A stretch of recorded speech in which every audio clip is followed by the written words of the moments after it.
दोस्तों, मैं नागेंद्र कुमार और स्वागत करता हूं अपने इस YouTube चैनल नागेंद्र आई ट्विटर पर।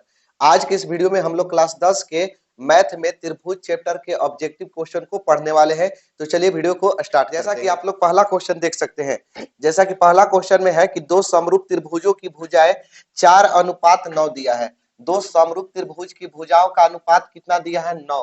क्या दिया है जी? भुजा दिया है। क्या दिया है? भुजा। ठीक है, भुजाओं का अनुपात दिया है तो बोल रहा है कि क्षेत्रफलों का अनुपात। एक ट्रिक आप लोग के बताते हैं, ठीक है, ट्रिक समझिए। क्षेत्रफल का अनुपात अगर भुजा दिया रहेगा, ठीक है, ट्रिक से बताते हैं आप लोग के। अगर भुजा के अनुपात दिया रहेगा और हमसे क्षेत्रफल पूछ देगा तो हम डायरेक्ट भुजा के स्क्वायर कर देंगे। भुजा के स्क्वायर कर देंगे, ठीक है। भुजा का अनुपात दिया रहेगा और क्षेत्रफल का अनुपात पूछेगा तो भुजा का हम क्या कर देंगे? स्क्वायर करके अनुपात कर देंगे। तो 4 चौके 16, 9 नवा 81, ठीक है। इसको उतार लीजिए। बहुत बहुत बार क्वेश्चन पूछता है परीक्षा में, आप लोग देख सकते हैं 17 में, 16 में और 13 में दिया है, ठीक है। जब भुजा दिया रहेगा 4:9 तो क्षेत्रफल पूछेगा तो हम क्या कर देंगे? इसको हम स्क्वायर दे देंगे। अब आप लोग के नोट लिखवा रहे हैं, ये नोट आप लोग उतार लीजिएगा, बहुत काम करेगा परीक्षा में, ठीक है। अगर भुजा के अनुपात दिया रहे, भुजा दिया रहे, भुजा अनुपात, भुजा दिया रहे, भुजा अनुपात का दिया रहे, भुजा दिया रहे और क्षेत्रफल पूछे, क्षेत्रफल पूछेगा तो हम भुजा का स्क्वायर अनुपात भुजा का स्क्वायर कर देंगे, ठीक है। क्या दिया रहे? भुजा अनुपात भुजा, जैसे अभी हम बताए ना, भुजा का अनुपात दिया था और क्षेत्रफल का अनुपात पूछ रहा था, ठीक है। क्षेत्रफल का अनुपात पूछ रहा था तो भुजा के स्क्वायर कर देंगे। अगर यही दिया रहेगा कि क्षेत्रफल का अनुपात दिया रहता है, क्षेत्रफल अनुपात क्षेत्रफल, ठीक है, क्षेत्रफल अनुपात क्षेत्रफल, और हमसे भुजा पूछता भुजा तो हम क्या कर देते हैं? जा क्षेत्रफल के रूट में कर देते, ठीक है। क्षेत्रफल को क्या में कर देते? रूट में। क्षेत्रफल को रूट में, दोनों के हम क्या कर देते हैं? रूट में। इस पर एक क्वेश्चन हम अपना से बना के बता रहे हैं। जैसे मान लेते हैं, कह देता है यही क्वेश्चन, देखिए यही कि दो त्रिभुजों के क्षेत्रफल का अनुपात दिया है, क्षेत्रफल का अनुपात दिया है 4:9। अब की क्या दिया है? क्षेत्रफल का अनुपात दिया है। अब ऐसे कह दिया तो कि क्षेत्रफल का अनुपात दिया है कि तब भुजा का अनुपात क्या होगा? तो देखिए, जब क्षेत्रफल का अनुपात 4:9 है तब भुजा के अनुपात करने के लिए किस में कर देते हैं? रूट में कर देते हैं। किस में कर देते हैं जी? रूट में। तो इसको रूट में करिए तो यानी क्षेत्रफल कितना है? 4 है तो 4 को रूट में कर देंगे, फिर 9 है तो 9 को रूट में कर देंगे, ठीक है। क्षेत्रफल से भुजा आना है तो 4 का 2 हो जाएगा, 9 का कितना हो जाएगा? 3 हो जाएगा, यानी कि 2:3। कब? जब क्षेत्रफल दिया रहे तब। अगर भुजा दिया रहेगा तो इसका आंसर क्या होगा? 16:81, ठीक है। समझ में आ गया? ताकि अगला क्वेश्चन आप लोग देख सकते हैं। क्वेश्चन में बोल रहा है कि यदि एबीसी में एबी तथा एसी के मध्य बिंदु डी और ई इस प्रकार है, त्रिभुज एबीसी बोला है, ठीक है। एबीसी, एबीसी के मध्य बिंदु डी और ई दिया है कि डी और ई इस प्रकार है, इस प्रकार है कि डीई जो है बीसी के समांतर है। डीई किसके समांतर है? बीसी के समांतर है। अब बीसी बराबर दिया है 8 सेंटीमीटर। बीसी कितना दिया है? 8 सेंटीमीटर। तो हमको डीई का मान पूछा है। डीई का मान देखिए भैया, यहां से समझिएगा, जब ई 8 दिया है ना तो इसका आधा ई वाला होता है। अब कहिएगा कि कैसे आधा होता है? तो आधा ऐसे नहीं होता, जब मध्य बिंदु कह देगा, मध्य बिंदु, तो इसका जैसे ई वाला भाग कहिएगा कि ई वाला भाग पूरा के आधा है, चाहे ई भाग पूरा का आधा है। ए वाला भाग पूरा का आधा है, ई भाग पूरा का आधा है।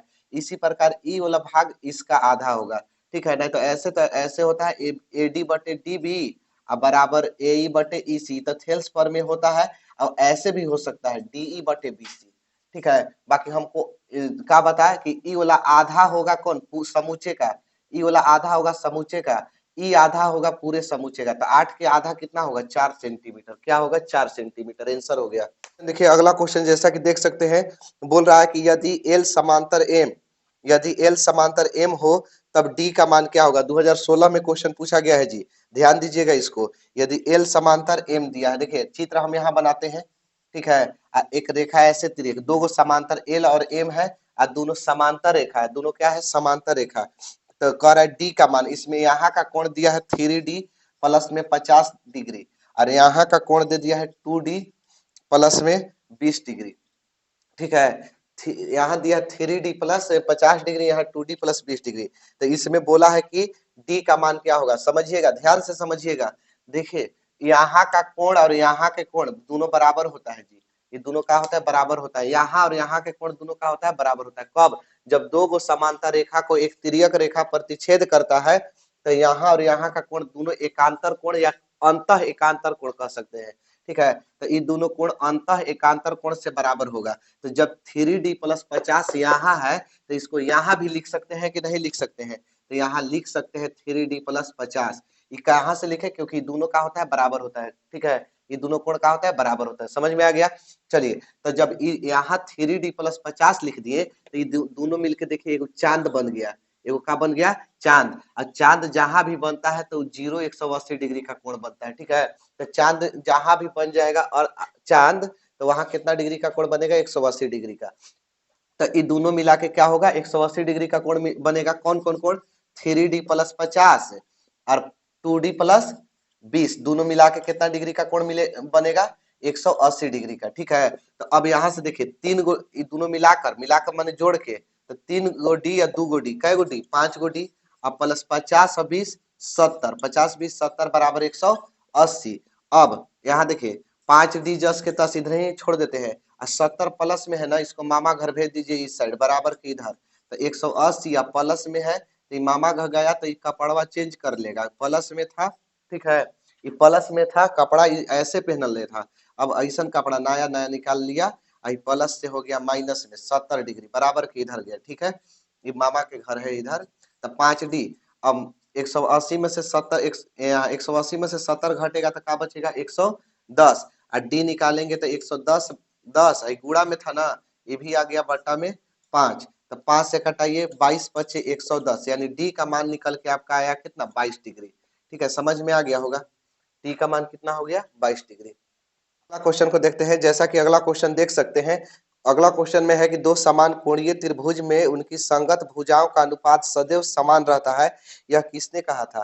तो भैया ये कहा था थेल्स ने। किसने कहा था जी? थेल्स ने, कि दो समकोणीय त्रिभुजों में उनकी संगत भुजाओं का अनुपात सदैव सेम होता है, समान होता है। यह किसने कहा था?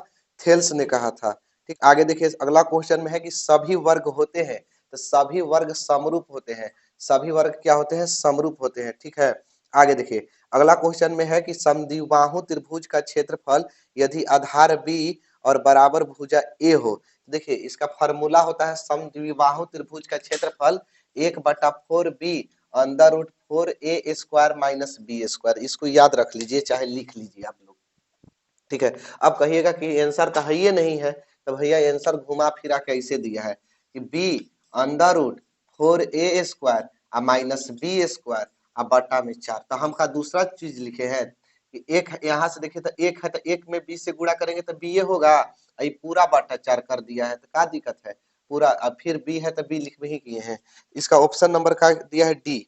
आप लोग देख सकते हैं दोनों एक समान है, दोनों में से कोई फार्मूला आप लोग याद कर सकते हैं। हाँ, किसका फार्मूला है? समद्विबाहु त्रिभुज का क्षेत्रफल, समद्विबाहु। चलिए अगला क्वेश्चन देखिए। अगला क्वेश्चन जैसा कि देख सकते हैं, अगला क्वेश्चन में है कि समचतुर्भुज के विकर्ण 6 सेंटीमीटर और 8 सेंटीमीटर है, तो इसकी प्रत्येक भुजा की लंबाई क्या होगा? ध्यान से समझिएगा, समचतुर्भुज बोला है। समचतुर्भुज किसे कहते हैं? जिसकी सभी भुजाएं आपस में बराबर हो, उसे समचतुर्भुज कहते हैं। ठीक है, अब कहिएगा कि इसको तो वर्गों भी तो कहते हैं कि वर्ग के सभी भुजा बराबर होती है। तो भैया वर्ग में सभी भुजाएं बराबर भी होती है। ठीक है, अब प्रत्येक कोण 90 डिग्री होता है, बाकी समचतुर्भुज में 90 डिग्री नहीं होता है, यही याद रखिएगा। समचतुर्भुज और वर्ग दोनों लगेगा कि एक जैसा है? वर्ग में क्या होता है कि सब कोण 90 डिग्री का होता है, बाकी समचतुर्भुज के कोण 90 डिग्री नहीं होती है। ठीक, बाकी सभी भुजाएं आपस में क्या होती है? बराबर होती है। तो जब समचतुर्भुज के विकर्ण एक दिया है, कितना दिया है? कितना कितना है? 6 सेंटीमीटर। तो मान लेते हैं 6 सेंटीमीटर हो गया, एक दिया है 8, तो ये बड़ा वाला 8। तो भैया 6 सेंटीमीटर है, समझिए इधर, तो यहाँ 6 है तो ये 3 सेंटीमीटर, ये 3 सेंटीमीटर, क्योंकि आज जब विकर्ण खींचते हैं ना तो आधा आधा हो जाता है। तो ये बोले ना 6 सेंटीमीटर, ये कितना है? 6 सेंटीमीटर। तो 6 है तो 3 इधर और 3 इधर, ये कितना बोले थे? 8 सेंटीमीटर। तो 4 इधर और 4 इधर। बस इतना समझ में आया? आप लोग क्या आया कि नहीं आया? ठीक है, समझ में नहीं आता है कमेंट कर दिया कीजिए। ठीक है, कि समझ में आ रहा है या नहीं आ रहा है। ठीक, इससे पहले हम वीडियो 1 से लेके 5 चैप्टर तक बना दिए हैं मैथ में ऑब्जेक्टिव का। अगर अभी तक आप नहीं देखे हैं तो डिस्क्रिप्शन में सभी वीडियो का लिंक मिल जाएगी, आपको जो चैप्टर में दिक्कत होगा उसका वीडियो आप जाकर देख सकते हैं। ठीक है, पार्ट बाय पार्ट बताया गया है। तो चलिए यहाँ से देखिए, दो समचतुर्भुज दिया था, समचतुर्भुज का विकर्ण दिया है 6, तो 3 हो जाएगा और 3 हो जाएगा। एक 8 दिया था तो 4 सेंटीमीटर 4 सेंटीमीटर। अब एक बात हमरे याद रखिए, एक बात अगर याद रखिएगा तो आपका बन गया कि जब समचतुर्भुज का विकर्ण एक दूसरे को प्रतिच्छेद करते हैं तो वहां 90 डिग्री का कोण बनता है। बस यही आपको याद करना है कि जब समचतुर्भुज का विकर्ण एक दूसरे को प्रतिच्छेद करते हैं तो वहां कितना डिग्री का कोण बनता है? 90 डिग्री का कोण बनता है। कितना बनता है जी? 90 डिग्री का कोण बनता है। तो यानी जब एक दूसरे को प्रतिच्छेद करते हैं तो यानी यहाँ कितना डिग्री का कोण बनेगा? 90 डिग्री का। तो जब 90 डिग्री का कोण बन गया तो यहाँ से एक ऐसे आपको दिखाई दे रहा है, सगरो कहीं भी 90 का बनेगा, कहीं भी 90 का आपका बनेगा। तो हम कोई एक भुजा को यहाँ से उठा लेते हैं, तो हम ऐसे ही उठा लिए, मान के चलिए ऐसे, ठीक है। यहाँ तो ई वाला भुजा कितना था? 3 सेंटीमीटर। इधर से भुजा कितना था? 4 सेंटीमीटर। और ऊपर वाला नहीं था, हम नाम धर देते हैं ए बी सी डी, बीच में धर देते हैं ओ। तो हम कौन कौन को उठाए हैं? ए को उठाए हैं, ओ को उठाए हैं और बी को उठाए हैं।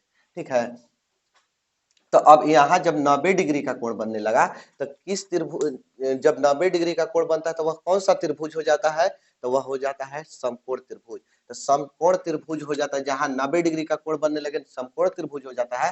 तो समकोण त्रिभुज में लंब हो गया 3 और आधार हो गया 4, चाहे आप लंब 4 और आधार 3 कोई किसी को मान सकते हैं। तो जब लंब और आधार दोनों में से कोई एक है, कोई हो सकता है, कोई दिक्कत नहीं है। तो हमको कर्ण निकालना है। मान लेते हैं लंब है, ये आधार है, तो क्या निकालना है? कर्ण। अब कैसे हम जानेंगे कि कर्ण हमको निकालना है? तो भैया सबसे बड़ी भुजा कर्ण होती है। तो देखिए इससे ये बड़ा है, इससे भी बड़ा है, तो हमको कर्ण ना निकालना है। तो कर्ण यानी ए बी निकालना है ना। तो फॉर्मूला क्या होता है? कर्ण स्क्वायर बराबर लंब स्क्वायर जोड़ आधार स्क्वायर होता है। तो लंब का मान है कितना? 3, कोई के मान सकते हैं लंब और आधार, और आधार का कितना है? 4। तो 3 के स्क्वायर और 4 के स्क्वायर, 3 3 9, 4 चौके 16, 16 9 25, किसके बराबर? कर्ण स्क्वायर बराबर। तो कर्ण बराबर क्या? अंदर रूट 25, स्क्वायर हटाएंगे तो रूट में, ठीक है। अब 25 के वर्गमूल कितना? 5 सेंटीमीटर, यानी ई आ गया 5 सेंटीमीटर। यानी ई कितना? ए बी का मान कितना आ गया? 5 सेंटीमीटर। और चूंकि हम जानते हैं कि समचतुर्भुज के सभी भुजाएं बराबर होती है, तो यानी इसका आंसर क्या होगा? 5 सेंटीमीटर होगा। ठीक है, समझ में आ गया? बढ़िया से आ गया, मिटा दे रहे हैं। अगर नहीं समझ में आया पीछे करके वीडियो देख लीजिए, आपके हाथ में है, आप कुछ भी कर सकते हैं।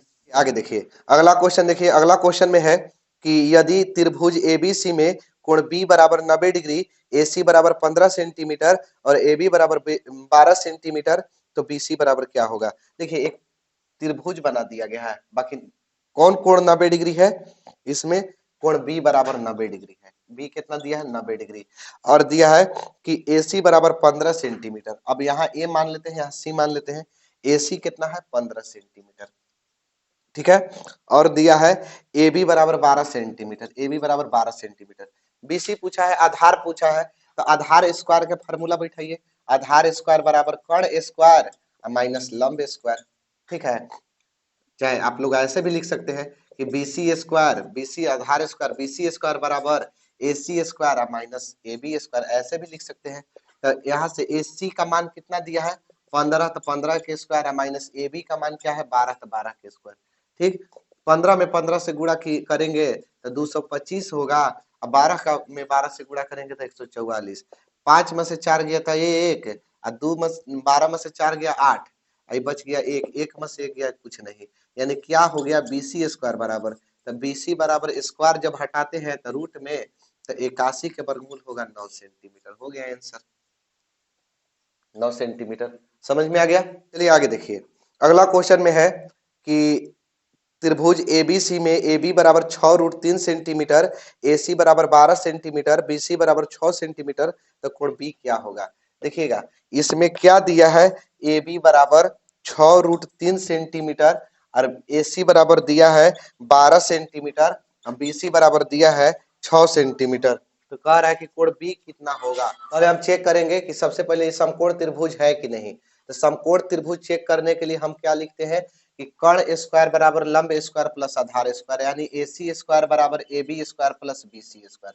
ठीक है। अगर समकोण त्रिभुज आ जा रहा है तो वह क्या होगा, कोण बी कितना होगा, 90 डिग्री होगा। एसी कितना है, 12 है, तो 12 के स्क्वायर बराबर ए बी कितना है, 6√3 के स्क्वायर, और बीसी कितना है, 6 है तो 6 के स्क्वायर। 12 में 12 से गुणा करेंगे 144, 6 छक 36 दिया 108, ठीक है, और 6 छक 36। अब देखिए 144 बराबर 144 जोड़ेंगे 36 और 108 कितना होगा, 144।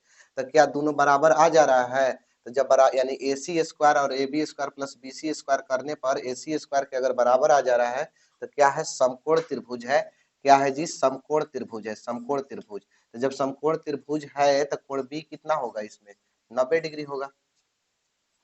जैसा कि अगला क्वेश्चन आप लोग देख सकते हैं, अगला क्वेश्चन में है कि यदि त्रिभुज ए बी सी समरूप त्रिभुज डी ई एफ और बी सी अनुपात ई एफ दिया है 7:9, तो बोला है एरिया ऑफ त्रिभुज ए बी सी अनुपात एरिया ऑफ त्रिभुज डी ई एफ निम्नलिखित में से किसके बराबर है। देखिए भुजाओं का अनुपात दिया है ना जी, बीसी अनुपात दिया है ई एफ, कितना दिया है, आपका दिया है 7:9 दे दिया हुआ है।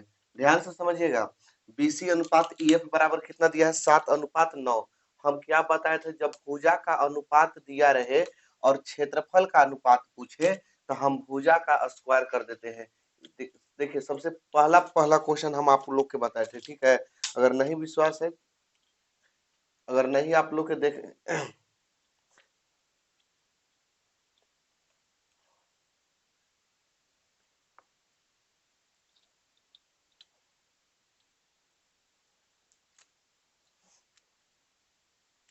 अगर आप लोग के देखना है तो फिर से आप शुरू में जाकर उस वीडियो को देखिए, ठीक है। बताए थे उसमें कि अगर भुजाओं के अनुपात दिया रहे और क्षेत्रफल का अनुपात पूछे, एरिया का मतलब क्या होता है, क्षेत्रफल होता है, तो हम भुजा का स्क्वायर कर देते हैं। तो 7 के स्क्वायर करिए, अनुपात दीजिए 9 के स्क्वायर करिए, तो 7 सते 49 और 9 81 हो गया आंसर, ठीक है। इसका आप लोग ऑप्शन देख सकते हैं, क्वेश्चन देख सकते हैं। अगला क्वेश्चन में है कि दो समबाहु त्रिभुज ए बी सी और डी ई एफ की एक भुजाएं क्रमशः 6 सेंटीमीटर और 3 सेंटीमीटर है। भुजा दिया है कितना, भुजा दिया है 6 सेंटीमीटर दिया है और 3 सेंटीमीटर दिया है, ठीक है। कोई भी समबाहु त्रिभुज हो चाहे किसी भी कोई भी त्रिभुज हो, ठीक है। तो बोल रहा है कि दोनों के क्षेत्रफलों का अनुपात क्या होगा, यानी एरिया ऑफ त्रिभुज ए बी सी बट्टा में एरिया ऑफ त्रिभुज डी ई एफ। बस सेम टू सेम अभी तुरंत बताए, जब भुजाओं का अनुपात दिया रहे, भुजाओं का अनुपात दिया रहे और क्षेत्रफल का अनुपात पूछे तो हम भुजा का स्क्वायर कर देते हैं। तो 6 के स्क्वायर अनुपात 3 के स्क्वायर, 6 का स्क्वायर होता है 36, 3 का स्क्वायर होता है 9। अब देखिए आप कहिएगा कि इतना तो आंसर नहीं दिया हुआ है, तो जब इतना आंसर नहीं दिया, देखेंगे कटने लायक है, तो हाँ कटने लायक है दोनों। किससे कटेगा, 9 के पहाड़ा में 36 भी आता है 9 भी आता है, दोनों के काट देंगे। तो 9 के पहाड़ा में कै बार में, 4 बार में, और 9 के पहाड़ा में 9 एक बार में, यानी इसका आंसर हो जाएगा 4:1। अगला क्वेश्चन है कि दो समबाहु त्रिभुजों के क्षेत्रफलों का अनुपात।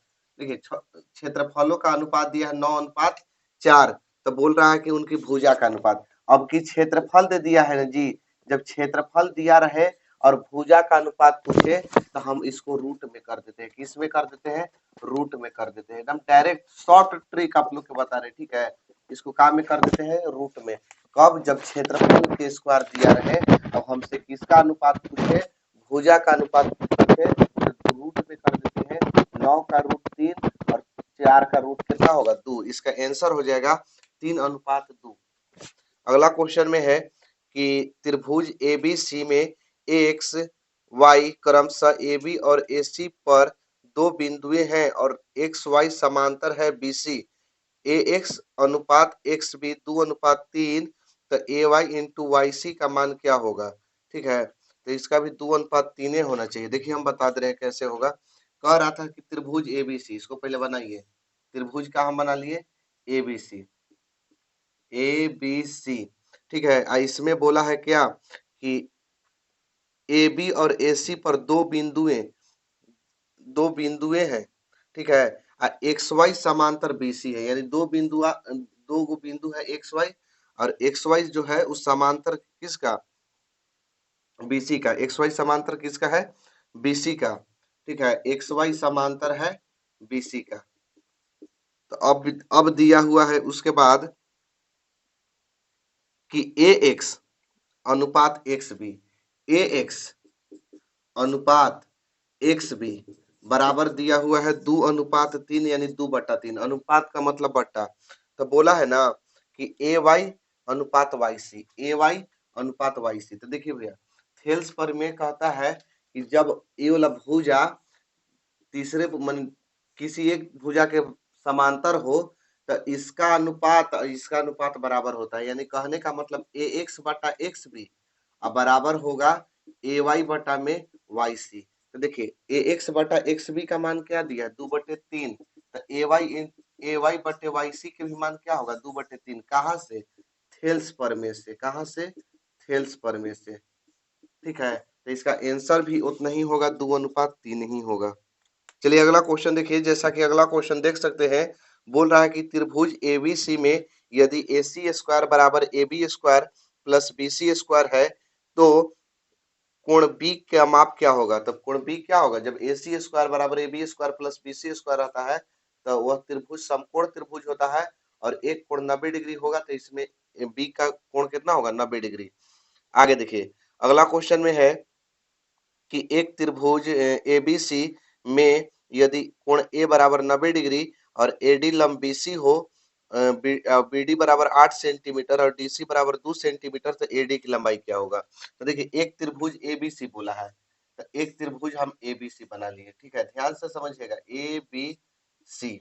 और इसमें बोला है कि कोण ऐसे हम बनाना चाहिए था, त्रिभुज ऐसे, ठीक है, ऐसे बनाना चाहिए था क्योंकि कोण ए का मान दिया हुआ है 90 डिग्री, तो यहाँ से 90 डिग्री लिख देते हैं, यहाँ पर ए लिख देते हैं, बी कहीं भी लिख देते हैं, बी सी। चलिए ठीक है। अब क्या बोला है कि यदि एडी लंब बीसी हो, या एडी लंब बीसी यानी डी यहाँ है, ई भी लंब है। अब इसमें बोला है कि बीडी बराबर 8 सेंटीमीटर, बीडी कितना है, बीडी 8 सेंटीमीटर है।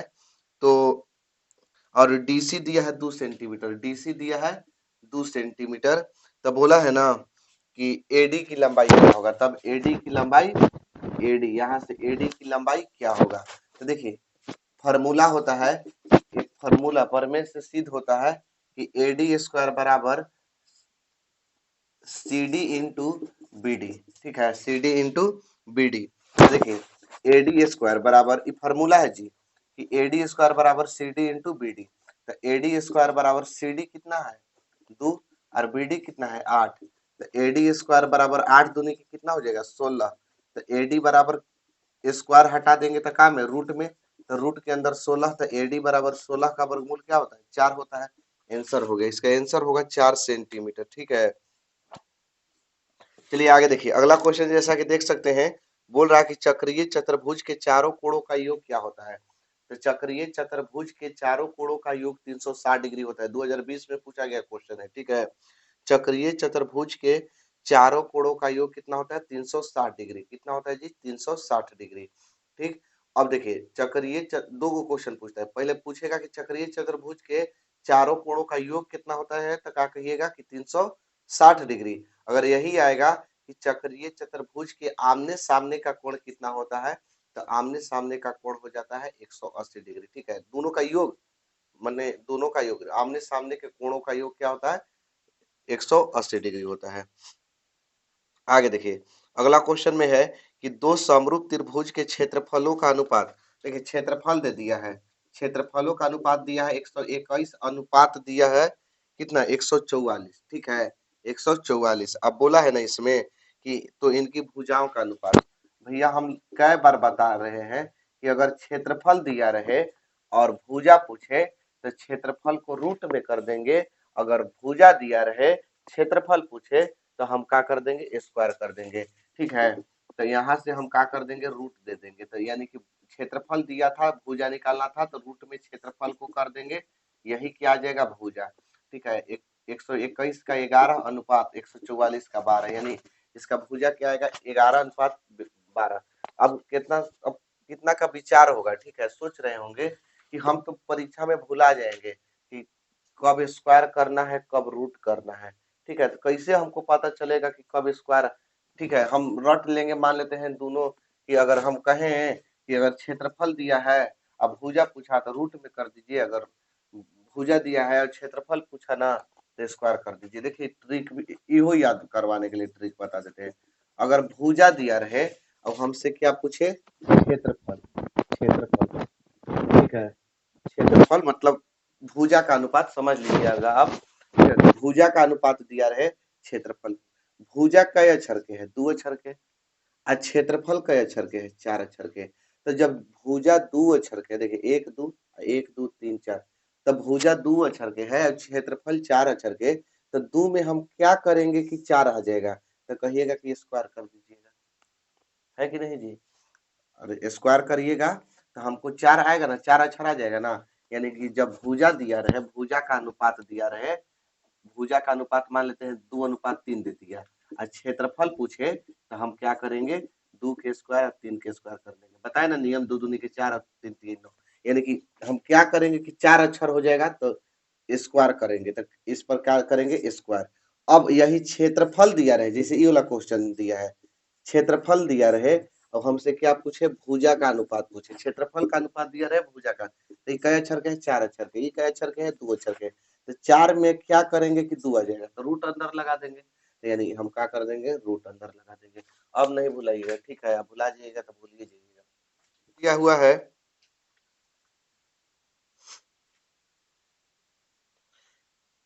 कि त्रिभुज एबीसी समरूप त्रिभुज डीईएफ तथा इनके क्षेत्रफल क्रमशः 64 सेंटीमीटर स्क्वायर और 121 सेंटीमीटर स्क्वायर है। ध्यान से समझिएगा इसको। क्वेश्चन का दिया है कि दो गो त्रिभुज दिया है, का दिया है जी, दो गो त्रिभुज, आ एक का नाम है एबीसी और एक का नाम है डीईएफ, ठीक है, ये दोनों का क्षेत्रफल दे दिया हुआ है, इसका 64 सेंटीमीटर स्क्वायर और इसका 121 सेंटीमीटर स्क्वायर, ठीक है। एक और इसमें दिया है कि ईएफ का मान दे दिया है 15.4 सेंटीमीटर, तो बोला है कि बीसी की लंबाई क्या होगा। ध्यान से समझिए, हमको बीसी पूछा है ना, तो एक फार्मूला होता है, चाहे पर में आप लोग सिद्ध किए होंगे, ठीक है, अगर आप लोग की पढ़ाई हो गया होगा तो आप लोग सिद्ध कर चुके होंगे कि एरिया ऑफ त्रिभुज एबीसी बटा एरिया ऑफ त्रिभुज डीईएफ बराबर एबी स्क्वायर बटे डीई स्क्वायर बराबर बीसी स्क्वायर बटे ईएफ स्क्वायर बराबर एसी स्क्वायर बराबर बटे डीएफ स्क्वायर। तो ये फार्मूला आप लोग पर में सिद्ध कर चुके होंगे। तो देखिए एरिया ऑफ त्रिभुज हम ए बी सी लिख सकते हैं, ए बी सी, और बटा में एरिया ऑफ त्रिभुज डीईएफ, ठीक है, इतना लिख दिए, बराबर, या तो ई भुजा इसके अनुपात में लिख सकते हैं, ए बी स्क्वायर बटे डी स्क्वायर, तो हमको इसको निकालना नहीं है ना, कुछ दिया हुआ है, हमको निकालना है बीसी का मान और दिया है ईएफ का मान, तो यही दोनों भुजा से लेके चलेंगे, बीसी और ईएफ से, तो यहाँ लिखेंगे बीसी स्क्वायर बटे ईएफ स्क्वायर, ठीक है, बीसी स्क्वायर बटे ईएफ स्क्वायर, दो त्रिभुजों के क्षेत्रफलों के अनुपात उनके संगत भुजा के वर्ग के अनुपात के बराबर होता है। तो देखिए, तो यानी एरिया ऑफ त्रिभुज एबीसी का मान कितना दिया है, 64, डीईएफ का मान क्या है, 121, बीसी का मान नहीं है, निकालना है बीसी स्क्वायर, ईएफ का मान क्या है, 15.4 के स्क्वायर, ठीक है।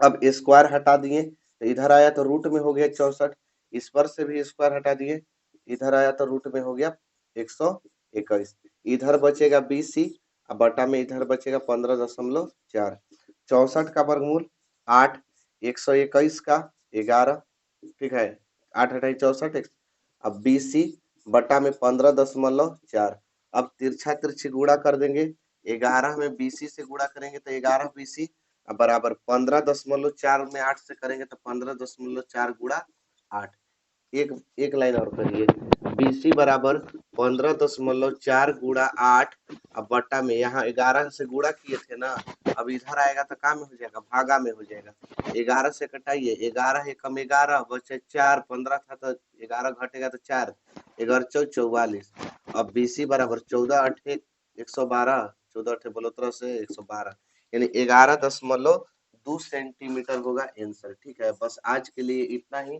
मिलेंगे हम लोग अगले टॉपिक के साथ अगले वीडियो में, तब तक के लिए जय हिंद।